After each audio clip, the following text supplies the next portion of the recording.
है लाजर के मरने से, बहुत दुखी हैं, दोनों बहनें हैं वो दुखी हैं, और बहुत सारे लोग आए हैं, रिश्तेदार आए हैं मिलने के लिए, है ना, कुछ दोस्त हैं वो आए हैं मिलने के लिए, सब परेशान हैं। और उस टाइम होता था कि कुछ रुदालू टीम को बुलाया जाता था जो बैठ करके रोते थे, है ना, जो दुख मनाने के लिए, क्योंकि समय होता था, उतने समय तक दुख मनाया जाता था अगर कोई मर जाता था उसके लिए।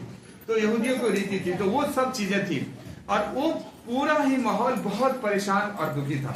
और प्रभु यीशु मसीह को जब पता चला था कि लाजर बीमार है, तो वचन में लिखा है कि और 2 दिन ठहर गए, रुक गए। क्यों रुके, हमने पिछले बार बताया था। और उसके बाद जब वो आया तो उनको पता चला कि लाजर को कब्र में रखे हुए 4 दिन हो गए। हालेलुया। कब्र में रखे हुए कितने दिन हो गए? 4 दिन। कब्र में रखने का मतलब अब कोई उम्मीद है? नहीं। प्रभु इतना लेट क्यों किया, ये एक सवाल है। आगे जब पढ़ेंगे तो जब यीशु मसीह कब्र पर गए हैं तो बहन ही जो रो रो के एकदम बुरा हाल था, वही कहते हैं कि हे प्रभु, अब तो इनकी बॉडी भी सड़ने लगी, अब उनको वहीं रहने दो। मुझे पता है जब आप आओगे तो फिर से हमारा भाई क्या हो जाएगा, जीवित हो जाएगा। लेकिन प्रभु का तो विश्वास रख तो परमेश्वर की महिमा को देखेंगे। ऐसी बहुत सारी बातें, लेकिन यहाँ 4 दिन हो गए रखे हुए, और तब प्रभु जी आए। क्यों इतना लेट, क्यों?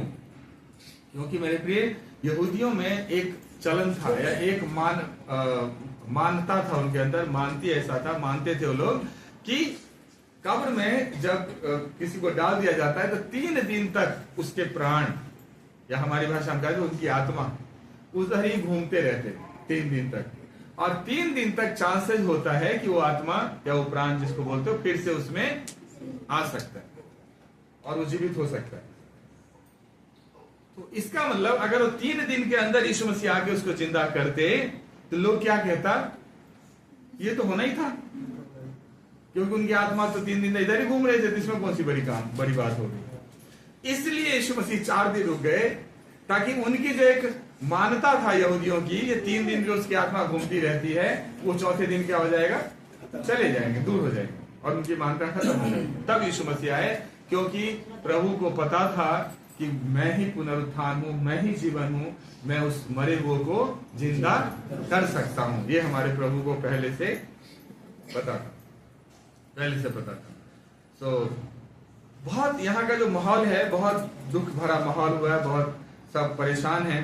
अगर आप 17 पद को पढ़ेंगे तो वहां इस तरह से लिखा है कि वहां पहुंचने पर यीशु को यह मालूम हुआ कि कब्र में लाजर को कब्र में रखे 4 दिन हो चुके। और 19 पद में लिखा है, बहुत से यहूदी मार्था मरियम के पास उसके भाई की मृत्यु पर शांति देने को आए थे।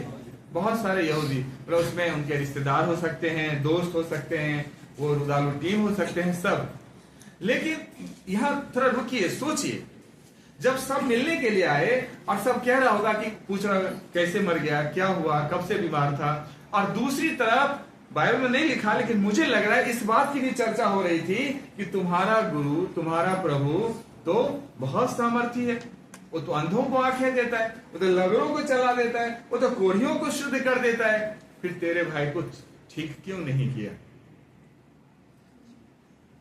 है ना। जब वो बीमार थे तो क्यों नहीं आया, उनको आना चाहिए, वैसे तो आते थे, वैसे तो रुकते थे यहाँ, लेकिन अब अभी अगर तुम्हें जरूरत है तो अभी वो क्यों नहीं आया। इस तरह की बहुत सारे सवाल बोला गया होगा। मैं इसलिए बोल रहा हूं कि मैं इस बात को जानता हूं, जब हम दुख में, तकलीफ में, परेशानी में होते हैं तो छूटते कहते कहां गया तुम्हारा यीशु, है ना, क्यों नहीं तुम्हें ठीक करा, क्यों नहीं तुझे परेशानी से निकाला। उन समझदार को यह नहीं पता है कि हमारे जीवन की हर एक परेशानी परमेश्वर की महिमा के लिए रचा गया है। अगर लाजर 4 दिन से कब्र में है तो परमेश्वर की महिमा के लिए है, ये उन्हें, इन समझदारों को नहीं पता।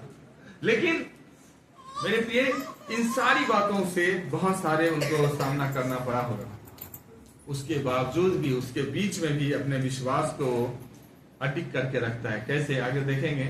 जब मार्था ने यीशु के आने का समाचार सुना तो उससे भेंट करने को गई, परंतु मरियम घर में बैठी रही।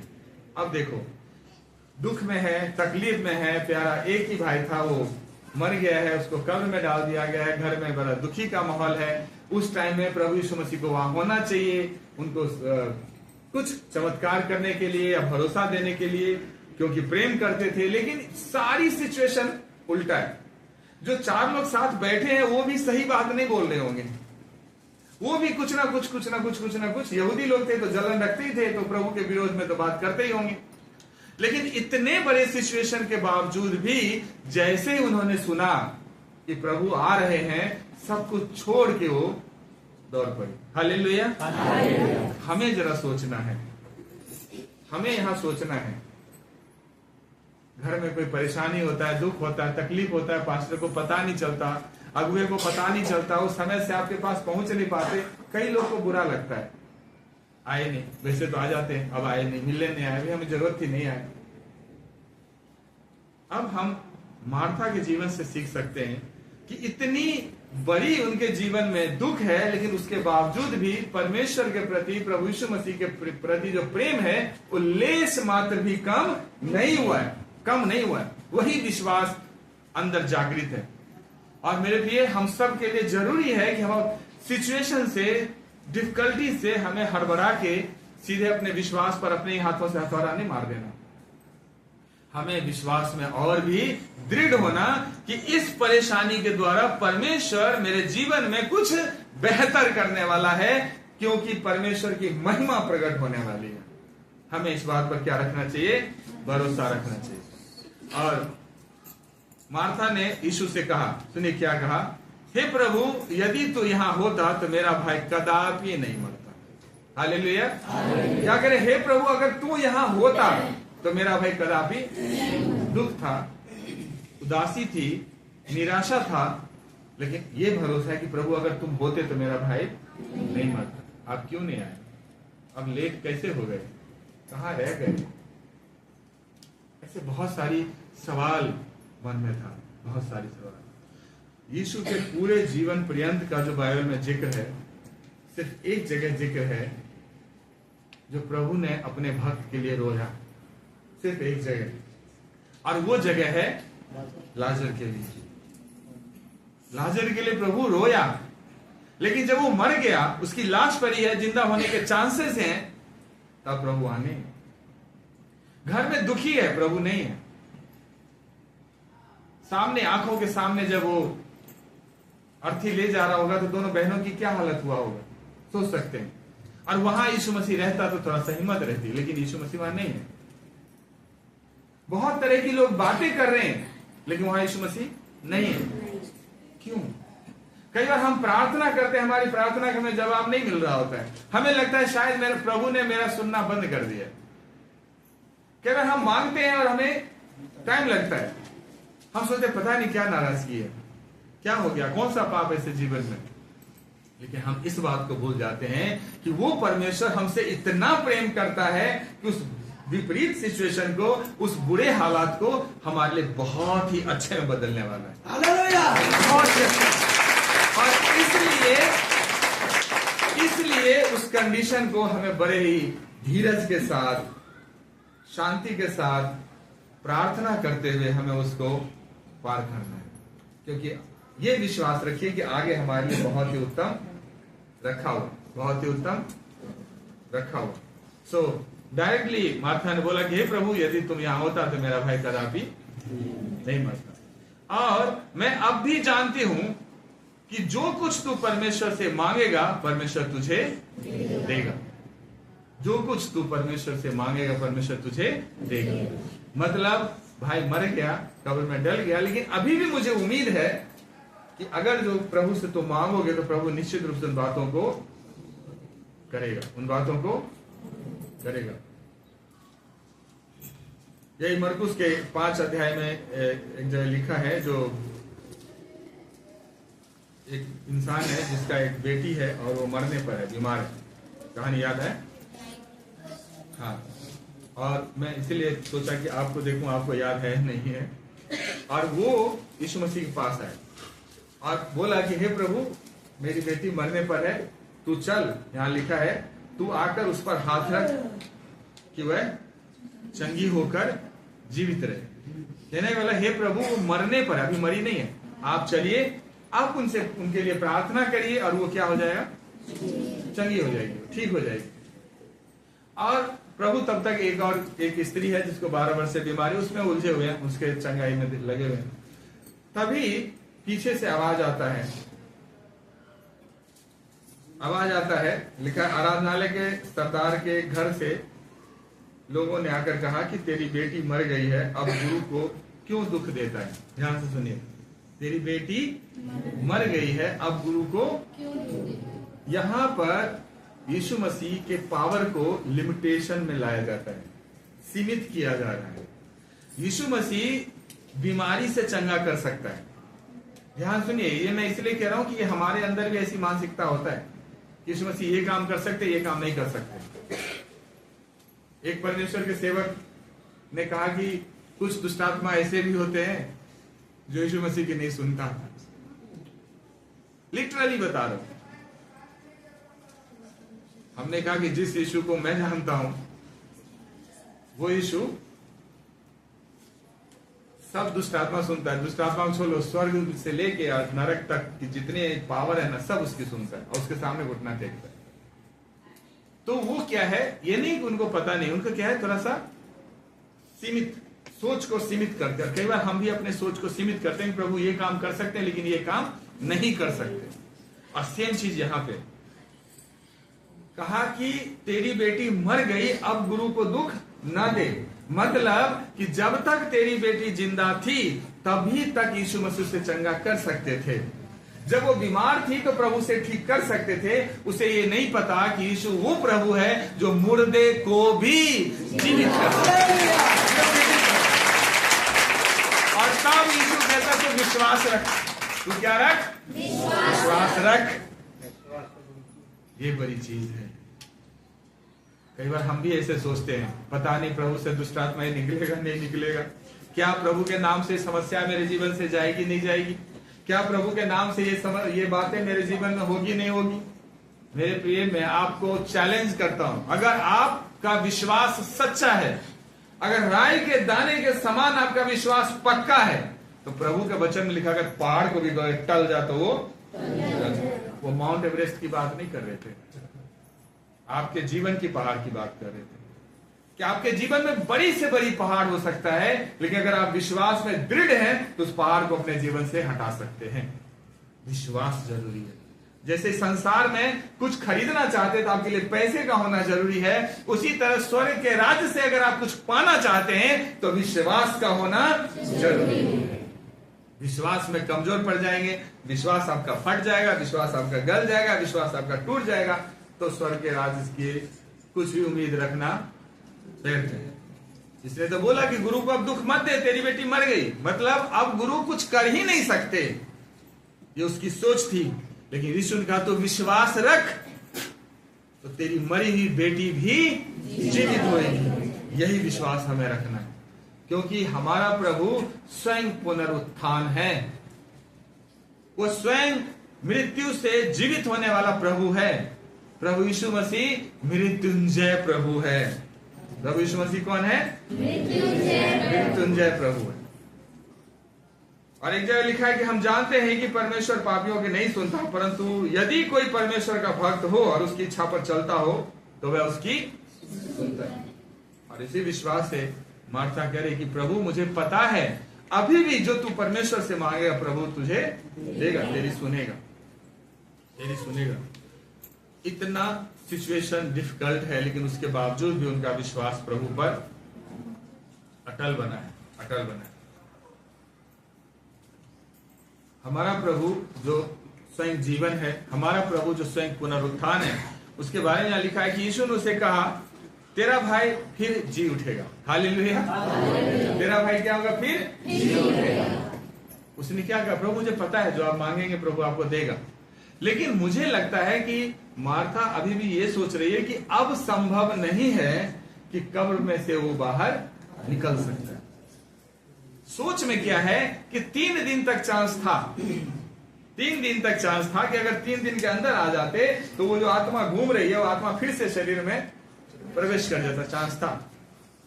लेकिन अब चांस, प्रभु ने डायरेक्ट बोला, क्या बोला? तेरा भाई फिर जी उठेगा। हालेलुया। मार्था ने उससे कहा कि मैं जानती हूं कि अंतिम दिन पुनरुत्थान के समय वह जी उठेगा। कहाँ अभी कहाँ सोच रही है? अंतिम दिन यीशु जब आप दोबारा अपने राज्य में आएंगे, दोबारा उस महिमा में आएंगे, तब वो जिएगा। अरे उस टाइम तो सब जिएगा भाई। जो यीशु को मानते वो भी जिएगा, जो यीशु को नहीं मानते वो भी जिएगा।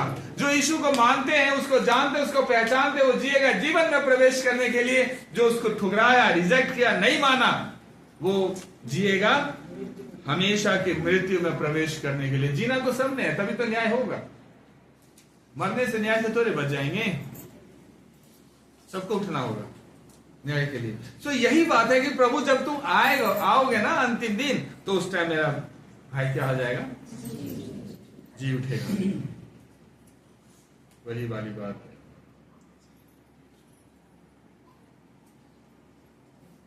ये लास्ट दिन की बात है। अगर आप दानियल के पुस्तक को पढ़ेंगे तो वहां लिखा है कि जो भूमि के नीचे सोए रहेंगे, अंतिम दिनों की बात, जो भूमि के नीचे सोए रहेंगे उनमें से बहुत से लोग जाग उठेंगे, कितने तो सदा के जीवन के लिए और कितने अपनी नामधराई और सदा तक अत्यंत घिनौने ठहरने के लिए। जो भूमि के नीचे, चाहे आप जला दो, चाहे आप गाड़ दो, चाहे बहा दो, चाहे पक्षियों से खिला दो, चाहे कुछ भी कर लो, जब अंतिम दिन, वो दिन जिस दिन न्याय का शुरुआत होगी, जब आएंगे वो, तो उसको फिर से जीना होगा, उठना होगा, जीना होगा, उठना होगा। लिखा है तब सिखाने वाले की चमक आकाश मंडल की सी होगी। सिखाने वाले की चमक कैसी होगी? सिखाने वाले जो परमेश्वर के वचन से हमें सिखाते हैं, और जो बहुतों को धर्मी बनाते हैं वे सर्वदा की नाय प्रकाशमान रहेंगे। जो बहुतों को धर्मी बनाते हैं, अर्थात सुसमाचार सुनाते हैं, उन्हें प्रभु के पास लेकर जाते हैं, प्रभु के साथ उनका अच्छा संबंध बनता है, वो प्रकाशमान रहेंगे। यशायाह कहता है कि तेरे मरे हुए लोग जीवित होंगे, मुर्दे उठ खड़े होंगे। हे मिट्टी में बसने वालों, जाग कर जय जयकार करो, क्योंकि तेरी ओस ज्योति में उत्पन्न होती है और पृथ्वी मुर्दों को लौटा देगी। ये अंतिम दिन होगा। और यही बात या प्रभु ने उन्हें सिखाया, या उन्हें अपने जो धर्म के पुस्तक थे उसमें पढ़ा, या जहां से भी जाना, लेकिन उसने इस बात को जाना कि अंतिम दिन में हे प्रभु यीशु जब आप आएंगे तो मेरा भाई फिर से क्या हो जाएगा? जीवित हो जाएगा। लेकिन यीशु ने उससे कहा, ध्यान सुनिए, यीशु ने उससे कहा कि पुनरुत्थान और जीवन मैं ही हूं। पुनरुत्थान और जीवन मैं ही हूं, मैं ही हूं, मतलब दूसरा कोई नहीं है। मैं भी हूं नहीं लिखा, मैं ही हूं। पुनरुत्थान भी मैं हूं और जीवन भी मैं हूं। प्रभु ने कहा मृत्यु से उठने वाला, पुनर्जीवित होने वाला भी मैं हूं। वो जो प्रोसेस है वो भी मैं हूं, और बिना मेरे द्वारा कोई मुर्दों में से जी उठेगा भी। सारी प्रोसेस उनका, जीवन भी मैं ही हूं। तो कहा कि पुनरुत्थान और जीवन मैं ही हूं। जो कोई मुझ पर विश्वास करता है, यदि वो मर भी जाए तो भी जिएगा। हालेलुया। जो कोई उस पर विश्वास करता है, अर्थात जो कोई प्रभु यीशु मसीह पर विश्वास करता है, अगर वो मर भी जाए तो भी जिएगा हमेशा के जीवन में प्रवेश करने के लिए। लेकिन जो विश्वास नहीं करता वो जिएगा हमेशा के मृत्यु में प्रवेश करने के लिए, हमेशा के मृत्यु में प्रवेश करने के लिए। मेरे प्रिय, परमेश्वर का वचन कहता है यदि हम प्रतीति करते हैं कि यीशु मरा और जी भी उठा, तो वैसे ही परमेश्वर उन्हें भी जो यीशु में सो गए हैं उसी के साथ ले आएगा, उसी के साथ।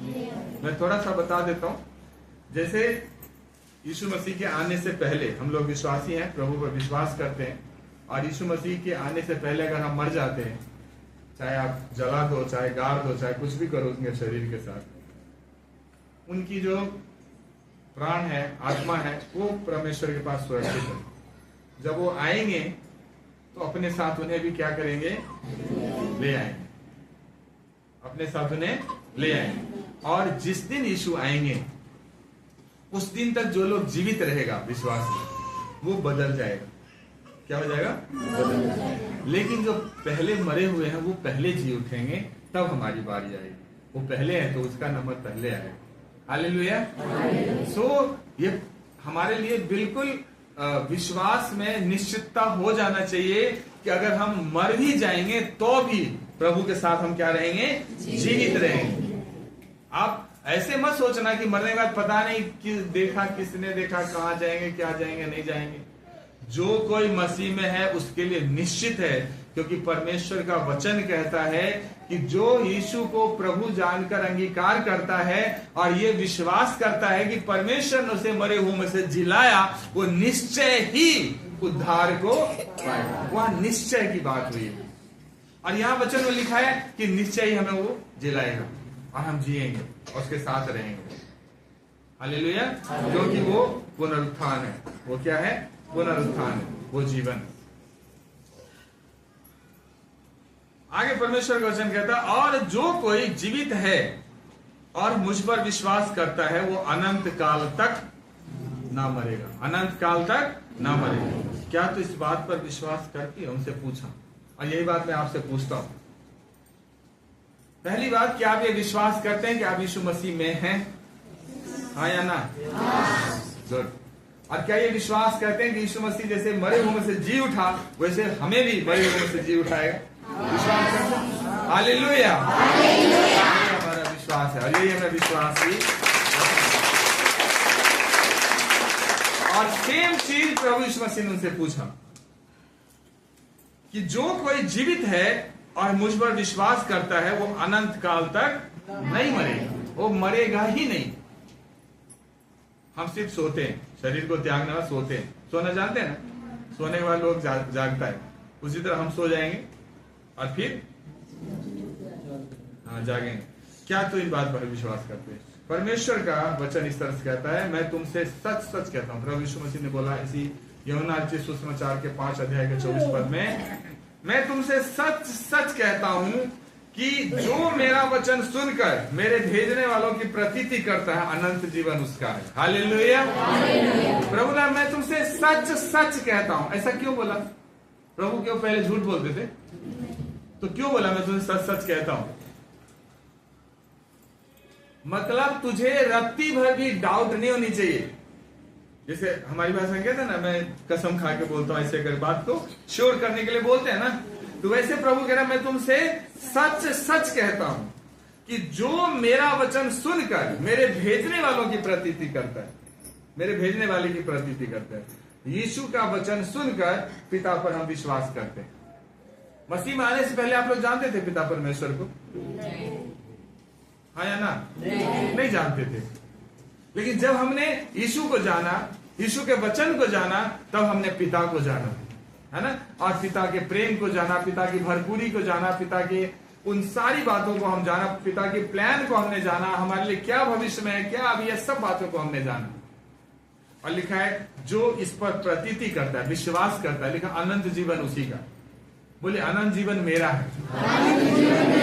सब लोग बोलिए अनंत जीवन मेरा है। हालेलुया। वचन कहता उस पर दंड की आज्ञा नहीं होती, परंतु वह मृत्यु से पार होकर जीवन में प्रवेश कर चुका है। क्या लिखा है? मृत्यु से पार होकर जीवन में प्रवेश कर चुका है। मरने से पहले मृत्यु से पार होकर जीवन में प्रवेश हमारा हो चुका है। ये हमारे प्रभु यीशु मसीह का वादा है। इसलिए उस जीवन में प्रवेश करने के लिए मरना जरूरी है ना? वो प्रभु का वादा है। क्योंकि और लिखा उस पर कोई दंड की आज्ञा नहीं होगी। जैसे कहते हैं जैसी करनी वैसी भरनी, सुना है ना? जैसा करोगे वैसा भरोगे। अगर आप सच्चे हृदय से, ध्यान सुनिए, अगर आप सच्चे हृदय से प्रभु यीशु मसीह से प्रेम करते हैं, उनकी आज्ञाओं पर चलते हैं, तो आपके जो कर्म है वो आपका न्याय नहीं करेगा। आपके जो प्रभु में मेहनत है उसके अनुसार से आपको ज्यादा इनाम मिलेगा। जो आपकी मेहनत है वो कितना मिलेगा वो प्रभु जानता है। वो मेरे समझ से बाहर है, वो प्रभु जानता है। प्रभु तो 1 घंटे वाले को भी पूरे दिन की मजदूरी देता है और भरे दिन वाले को भी पूरे दिन की मजदूरी देता है। तो वो तो करुणामय ईश्वर है, वो किसको क्या देगा वही जानता है।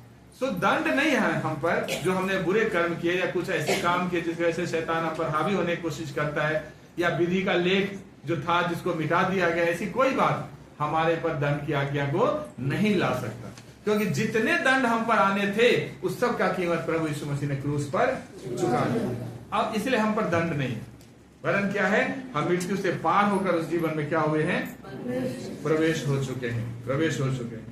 और मैं उन्हें अनंत जीवन देता हूं और वे कभी नाश न होगी और कोई उन्हें मेरे हाथ से छीन न लेगा। हालेलुया। कोई हमें हमारे प्रभु के हाथ से छीन नहीं सकता। वचन में लिखा है, मैंने तुझे धर्म में दाहिने हाथ से संभाल कर रखा। अगर आप पुराने नियम पढ़ेंगे तो यशायाह कहता तू मेरे नजर में अनमोल और प्रतिष्ठित ठहरा है। नए नियम को पढ़े तो प्रभु यीशु मसीह कहता है कि जो तुझसे बैर रखता तुझसे पहले मुझसे बैर रखते हैं, तेरे एक एक बाल तक गिना हुआ, तेरा कुछ बाल बांका नहीं कर सकता। ये सारी वादा है बाइबल के अंदर। और जब इन बातों को हम पढ़ते हैं तो हमारे अंदर विश्वास और जागृत होता है कि मेरा परमेश्वर मुझसे इतना प्रेम करता है कि ना तो यहां हमारी कुछ हानि होने देगा और ना ही यहां से जाने के बाद हमारी कुछ हानि होने देगा।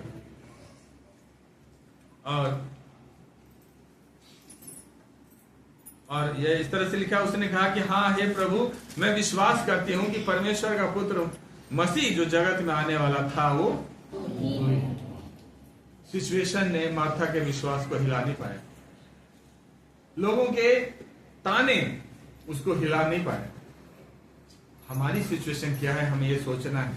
आज जब घर जाएं तो सोचें, जब पड़ोसी आके कान में फुसफुसाता है, जब दुष्ट आके कान में फुसफुसाता है, जब कोई सिचुएशन ऐसा हो जाता है जहां पे लगता है अब क्या होगा, तो हमारा विश्वास प्रभु में कितना रहता है और हम अपने प्रभु के प्रति कितना समर्पित होते हैं, ये हमें सोचने की जरूरत है। प्रभु यीशु मसीह ने एक बार चेलों से पूछा, दुनिया के लोग मुझे क्या कहते हैं? तो कोई कुछ कहते, कोई कुछ कहते, कोई कुछ कहते, सबने अपने अपने तर्क दी। आज भी अगर पूछोगे दुनिया वाले को यीशु मसीह के बारे में तो अलग अलग तर्क देंगे, है ना। हम उस बात पर जानना नहीं चाहते। जब सबने दे दिया तो प्रभु ने चेले से पूछा, चलो दुनिया वाले तो अलग अलग नाम से मुझे जानते हैं, तुम किस नाम से जानते हो, तुम मुझे क्या कहते हो? तो पतरस ने कहा, हे प्रभु, तो जीवते परमेश्वर का पुत्र मसीह है। मेरे प्रिय, आज हम सब के लिए ये विश्वास करने की जरूरत है, आज हम सब के लिए ये विश्वास करने